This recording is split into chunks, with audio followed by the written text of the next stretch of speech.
আমি জানেন যে প্রবাসী অধিকার পরিষদ নামক একটি সংগঠনের সাথেও কিন্তু যুক্ত ছিলাম। এখানকার এই শ্রমিকদের 10 দফা দাবি ছিল, তার মধ্যে এই যে ভোটাধিকার, প্রবাসীদের লাশ দেশে আনার বিষয়ে সরকারের সহযোগিতা, নতুন নতুন কর্মসংস্থান সৃষ্টি করা, আমাদের বিভিন্ন দূতাবাসগুলোতে শ্রম কল্যাণ উইং কিংবা শ্রম কর্মকর্তা একটু কম আছে, আমাদের শ্রমিকরা অনেক জায়গায় অসুবিধা আছে। তো এই বিষয়গুলো নিয়ে আমি আগে আন্দোলন করেছি, প্রেস ক্লাবে দাঁড়িয়ে সেমিনারে বক্তব্য দিয়েছি, আর এখন সেখানে পলিসি মেকিংয়ের জায়গা আছে। কাজে এটা তো আমার একটা ফার্স্ট চয়েস এবং একটা প্রথম প্রায়োরিটির জায়গা। অবশ্যই আমি আমাদের বাংলাদেশের মতো একটা জনবহুল রাষ্ট্রের ইকোনমিটা দাঁড়িয়ে আছে একটা বড় সাপোর্টের জায়গা আমাদের এই প্রবাসীদের রেমিটেন্স।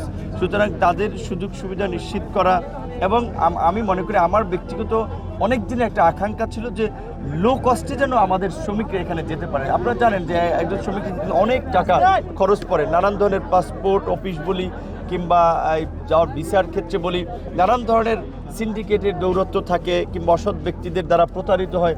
তো প্রথমেই অবশ্যই এই বিষয়টা আমাদের মাথায় থাকবে যে প্রতারণা বন্ধ করা, অতিরিক্ত খরচ কমানো এবং তাদের সুযোগ সুবিধাগুলো দেখানো। এখন যেহেতু অফিসিয়ালি দায়িত্ব আমরা বুঝে নেই না, আজকে আনুষ্ঠানিকভাবে শুরু করেছি। আমরা এখান থেকে মন্ত্রণালয়ে যাব, কাজকর্ম বুঝে নিয়ে যেই জায়গাটাতে আমার ইনপুট দেওয়া দরকার, যেটা আগে প্রায়োরিটি দেওয়া দরকার, সেগুলো আমরা প্রায়োরিটি দেবো। সবাইকে একটু ধৈর্য ধরার আহ্বান জানাবো।